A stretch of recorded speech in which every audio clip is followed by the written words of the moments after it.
Hummingbirds play a crucial role as pollinators, transferring pollen while feeding on nectar.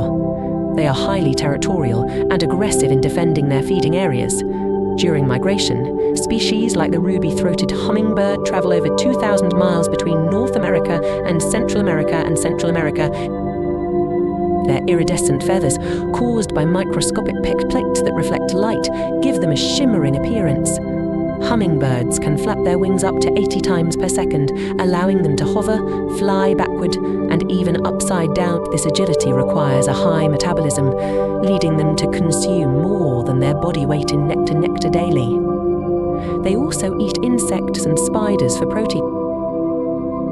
Hummingbirds are remarkable birds known for their small size, vibrant colors, and exceptional flying abilities. Native to the Americas, they range from Alaska to Tierra del Fuego, with the greatest diversity in tropical regions like the Andes, typically measuring between 3 to 5 inches. The smallest species, the bee hummingbird, is only 2.2 inches long and weighs less than 2 grams, or